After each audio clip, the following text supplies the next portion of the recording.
magiging acquittal kasi mayroong reasonable doubt. Ibig sabihin, may mga ebidensya na valid, mga kababayan, sa involvement ni Leila de Lima sa drugs. Okay, magandang araw po sa inyo lahat and welcome ulit dito sa ating Yutan Tabunan Page channel, mga kababayan. Nandito na po tayo para sa panibagong reaction video ngayon, mga kababayan. Ito, pag-usapan natin isang congressman prosecutor sa impeachment trial ni VP Sara.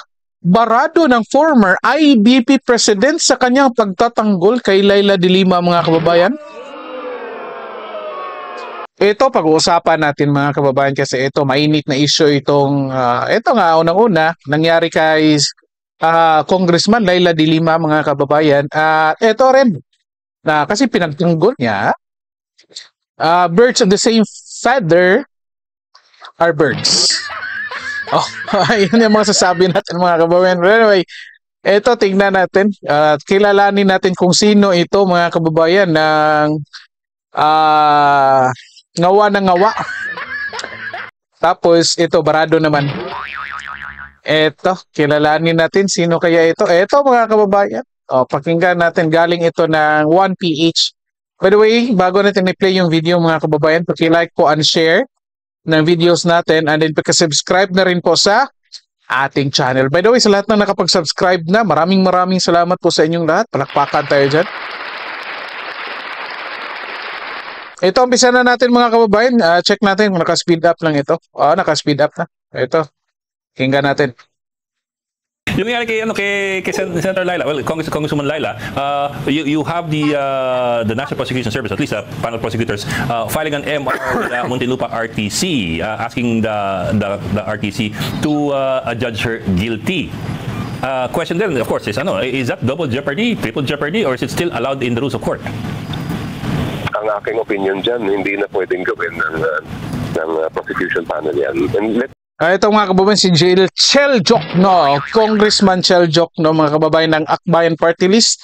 At sabi niya, ito ay patungkol sa issue dito kay Congressman Leila de Lima, mga kababayan, na kung saan yung prosecution doon sa kanyang kaso naghain ng motion for reconsideration or MR. Kaya itong sabi nila MR. Okay? At dito, ang argument dito, umpisang argument dito ni Congressman Chel Jokno, mga kababayan, na hindi na raw pwede kasi mag-double jeopardy na daw.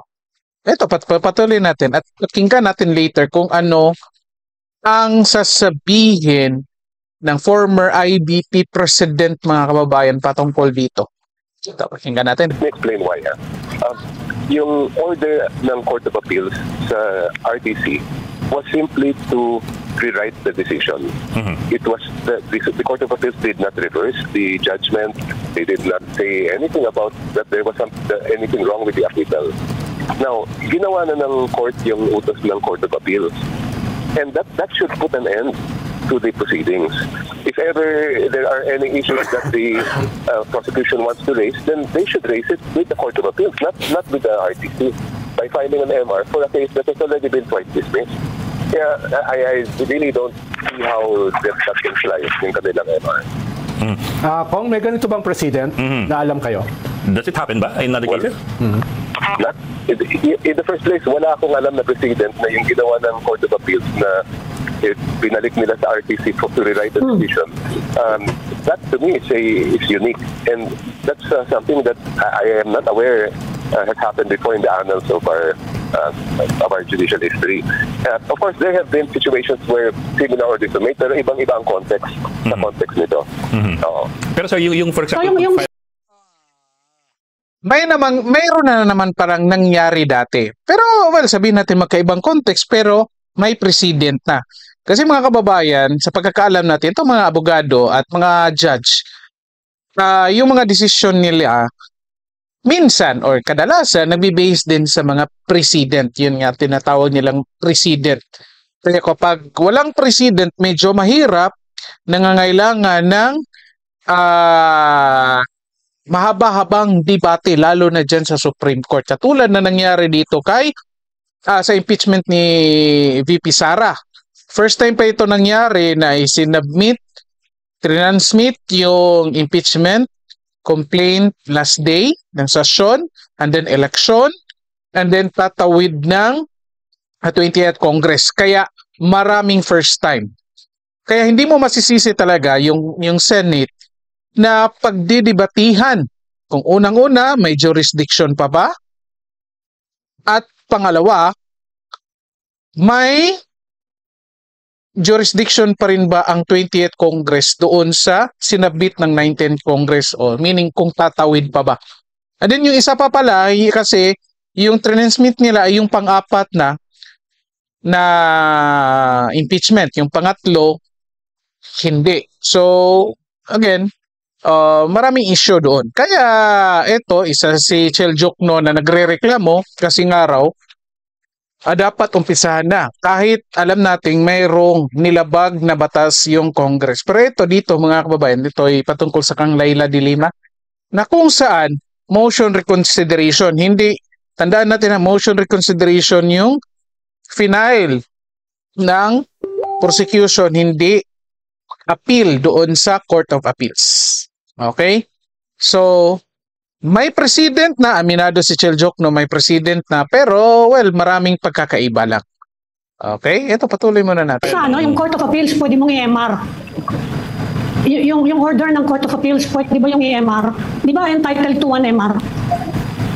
Ang maaari nilang gawin na ini ay from the Court of Appeals, iakyat nila sa Supreme Court. Acquittal. But you know, for me, Pero acquittal yan eh. Ang pwede lang iakyat, di ba, conviction? Kasi ang iakyat nila yung naging Yung ruling order ng Court of Appeals. Oo, Right. hindi mismo yun. Pero bago siya umikit sa Supreme Court, di ba kailangan mag-MR sila? You have to exhaust all remedies first. Hindi. It's not required in all situations, especially in a situation like this. Pero sir, Okay. pero sir, yung pag-file ng MR with the same court to try to overturn an acquittal, has that happened before? Same court, within the same court, RTC pa rin. Na-acquit, if there are other examples, meron na ba na-acquit before ang RTC tapos nag-file ng MR yung mga prosecutor to reverse the acquittal? That in itself is already double jeopardy, yes. That in itself daw, mga kababayan, is double jeopardy. Okay? So again ha, motion for reconsideration dito, hindi appeal. Okay? Yet para dito kay Congressman Chel Jokno, double jeopardy. Kaya mukhang nagiging excited talaga ako dito mga kababayan na itong si Chel Jokno magiging parte na ng prosecution sa impeachment trial mga kababayan, para makita talaga natin performance ito ni Chel Jokno during the trial mga kababayan. Ito ha, patuloy lang muna natin. Kasi klaro naman ang Constitution dyan, you cannot twice be put in jeopardy. And by filing an MR after you have been acquitted, ay hindi na ayaw. Kaya it's about time, dapat, whoever is there in the government, the prosecution panel has to move on. It's very clear that there's no basis for a case against the former senator and now Congresswoman Laila de Lima. Don't waste any more government resources on this. Focusan nyo na lang yung mga dapat talagang i-prosecute. Let Kong Laila serve the people as she should be doing. Kaya, ang ganda ng statement mga kababayan. Anong sabi niya? Sabi niya, mag-move on na lang daw yung gobyerno, tutukan na lang daw yung ibang kailangang managot. And let Laila de Lima serve the people daw. Ang ganda ng statement, diba? Pero ito mga kababayan, kasi, bakit hindi ito tinantanan ng prosecutors mga kababayan? Kasi pwede naman talagang ipagpaliban na lang ito or tanggapin na lang yung desisyon ng korte na acquitted na. Kahit nga tayo dito, di ba, tinanggap na natin. Tinanggap na natin na acquitted kasi wala tayong magagawa. Nag-recant yung witness na mayroon sanang mabigat na statement. Wala na tayong magagawa. Nag-recant eh. Nabayaran ba? Tinakot? Hindi na natin alam. Kasi laro naman na talaga ng mga abogado yan mga kababayan. Pero ito lang, nasisigurado natin, sa pag-insist ng prosecutors mga kababayan, alam natin na sila sigurado na itong si Laila de Lima ay talagang may koneksyon dyan sa nangyayaring drug trade sa loob ng Bilibid.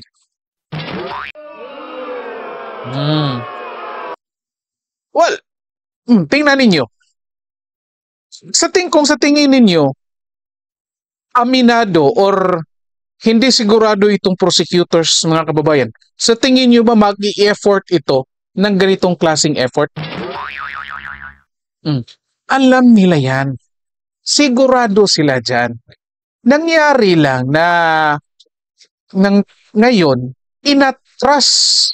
Unang-una, nung nag-file sila sa judge, na ipa-inhibit yung judge, mga kababayan, nag-demand yung DOJ na itigil yung pag-file ng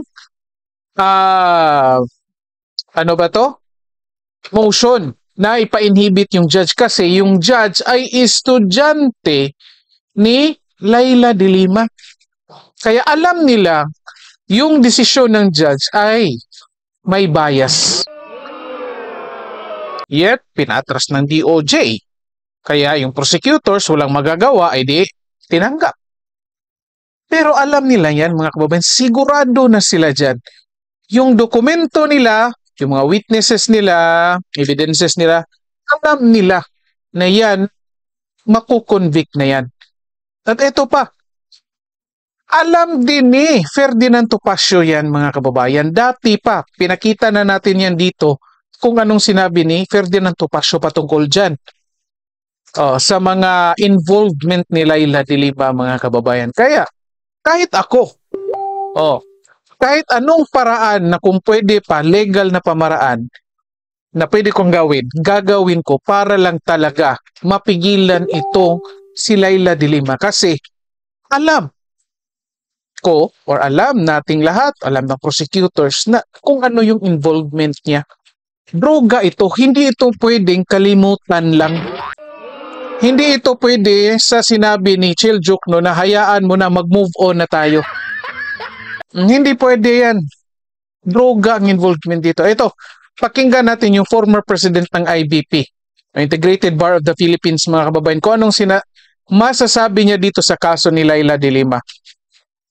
At kung paano niya itong barahin yung idea o yung opinion ni Chil Jokno dito. Ito. Mga kababayan, speed up lang din natin para mabilisan. Ito, naka-speed up na pala. Na dating Pangulo ng Integrated Bar of the Philippines o yung IBP. Maraming salamat for joining us, Atty. Quiosa. Good evening, Ed, at magandang gabi sa nakikinig at nanonood sa inyo. Thank you, sir, for joining us tonight. Sir, ang sinasabi ng prosecutors, the court, the RTC, placed too much weight on the recantation of Rafael Ragos. Although I'm also wondering, didn't the prosecutors themselves as well place the greatest weight on the original testimony of the same person? So, how does that apply po? Well, Ragos was supposed to be the key witness of the prosecution, but now they say that they presented other witnesses and then other pieces of evidence that might be sufficient to convict now Congresswoman de Lima. That's the claim now.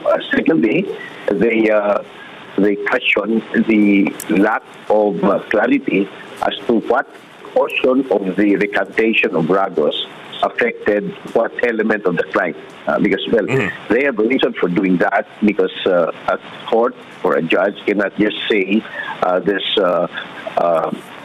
no sufficient proof. He or she has to explain why that is so. Thirdly, it is also settled in jurisprudence that recantations are supposed to be frowned upon. Yes, sir. So it is necessary for a judge, before believing or taking a recantation as it is, to explain why he or she would rather believe the recantation rather than the earlier testimony. Pero sir, ito mga kababayan, explain muna natin ha. Ang argumento dito sa prosecutors, mga kababayan, ay ang desisyon ng judge pinaniwalaan yung recantation or binigyan ng mas mabigat na paniniwala yung recantation instead doon sa original statement. Kasi dapat bilang judge dapat mag-explain yung judge kung bakit mas pinaniwalaan niya yung recantation or mas pinaniwalaan niya yung original statement. So kaya ito yung argument prosecution na binigyan mo ng mas mabigat na weight yung recantation. So dapat ma-resolve mo yung dalawa. Di ba? Ito patuloy natin. Sir, at the same time, the prosecutors are appealing the decision of the RTC to acquit. I'm wondering lang if that's at all possible kasi it is an acquittal. Can any side appeal an acquittal or can they only appeal a conviction? What does it say in the rules of court? No, the rules say that a decision of acquittal cannot be appealed. It becomes double jeopardy. Double jeopardy would set in that case. If it is a conviction, it can be appealed by the accused. But in this particular case, to be accurate, Ed, they're not appealing. They're just seeking for a reconsideration by the judge of its own decision. Yes, sir. Yes, sir. Ito mga klinaro ng mga kababayan, hindi appeal. Kasi kung appeal nga mangyayari, yun, that's the time na magiging double jeopardy. Okay? Pero ito, hindi rin naman pwedeng mag-appeal kasi hindi pwedeng i-appeal yung acquittal. Ang pwedeng i-appeal yun lang conviction. So mag-appeal ka doon sa Court of Appeals, then kung the same decision, mag-appeal ka doon sa akyat mo sa I think meron pa isa bago mag-Supreme Court. Basta ang last niyan ay Supreme Court. Pero ito, hindi ito appeal, ito ay motion for reconsideration. So hindi din doon sa Court of Appeals, kundi dito pa rin dyan sa Regional Trial Court. So nandun pa rin. Okay? The same court pa rin yan. Klaro lang. So walang nangyaring double jeopardy dito, mga kababayan. So klaruhin natin, debunk natin yung sinasabi ni Chel Jokno na pag-file mo ng motion for reconsideration, automatic double jeopardy na daw. Ito, in-explain niya, walang double jeopardy. Motions for reconsideration ito. Okay? Klaro, yan dyan barado si Chel Jokno. Ito, patuloy natin. Okay, sir. I understand. So there's I suppose there's some nuancing between a motion for reconsideration and an appeal. Pero in this case po, so is it possible for the prosecutors to file an MR for versus an acquittal by a court? By the same court. They're not appealing it to any higher court. So it's something that it is unusual, I would say, but it is possible. So it's now for the judge to deal with that motion for reconsideration. Okay. I asked that po kasi the lawyers of De Lima are saying it's already triple jeopardy. So basically po, it is not necessarily disallowed. It is not. As a matter of fact, it cannot also be. You have to understand that the earlier decision of the judge was declared by the Court of Appeals as void ab initio. Yung initial decision pala, mga kababayan, dun sa acquittal ni Laila De Lima, declared by Court of Appeals as void. Ibig sabihin, as if there was no earlier decision. So this would be the... There was no earlier decision at all, mga kababayan. So wala pa talagang decision. So technically, masasabi natin, itong si Laila De Lima, yung kaso niya existing pa rin. Ewan ko lang kung bakit hindi ito kinulong pa, ha? Ito, patuloy lang muna natin. First, so to speak, this would be the first decision of acquittal. Okay, sir, what about the threat of the lawyers of De Lima to pursue the prosecutors for what they call unlawful or wrongful prosecution? Is there such a case, and how do you substantiate that? Yes, that's possible. That's provided for in the revised penal code. But wrongful prosecution is possible or is advisable only if there is judgment by the trial court that there was no case at all. Like it was purely a fabricated. In this particular instance, it is acquittal by reasonable ground or reasonable doubt. So it's just a quantum of evidence that the prosecution was not able to achieve. No? So that's the right, of course, but they might find it very difficult to expect or to get a conviction, because in this particular case, it's just reasonable doubt. That's what the RTC judge said. Okay. Oh, klaro dito mga kababayan. Ito, pag-usapan natin mga bilisan bago natin tapusin ha. Anong ibig sabihin? Kasi plano daw ng abogado ni Laila de Lima mga kababayan na mag-file sila ng kaso for wrongful prosecution. Persecution na, basta, ganyan. In-explain dito ni Attorney Domingo Cayosa na hindi pwede. Or, pwede naman, pwede, pero medyo mahihirapan. Kasi ang wrongful persecution mga kababayan ay kung talagang baseless yung kaso or no case at all. Tapos kinasuhan mo or basically parang gawa-gawa lang na kaso. Okay? Pero halimbawa talagang acquitted itong si Laila de Lima dito, sinasabi niya mga kababayan, ang acquittal nag-base or may base dito sa kakulangan ng prosecutors na magpresenta ng ebidensya para beyond reasonable doubt yung pag-convict. Kaya nga magiging acquittal kasi mayroong reasonable doubt. Ibig sabihin, may mga ebidensya na valid mga kababayan sa involvement ni Laila de Lima sa drugs. Kaso lang, medyo kulang yung posibleng naipita. Halimbawa, kung may desisyon na, ito, wala pa namang desisyon, kaya nga, nag-motion for reconsideration kasi nakikita natin na sigurado itong prosecutors na makukonvict nila itong si Laila de Lima. So basically, kung acquitted siya, sinasabi dito ng abogado, ito interpretation ko, posible acquitted, pero hindi ibig sabihin na yung kaso invalid. Ibig sabihin, mayroon talagang connection or si Laila de Lima sa drug trade na kulangan lang ang prosecutors na magpresenta ng ebidensya para mag-lead doon sa beyond reasonable doubt. Mga kababayan ha? Klaro yan. Anyway, comment kayo dyan mga kababayan kung anong masasabi dito. Kaya nga ako, excited ako na si Laila de Lima, si Chiljokno mapasali dyan sa prosecutors against BP Sara mga kababayan para makita natin kung anong performance nila sa actual court mga kababayan. Okay? So dito na lang po muna tayo. Paki-like po and share ng videos natin and then paki-subscribe din po sa ating channel. Okay? Maraming salamat sa lahat at magandang araw sa inyo.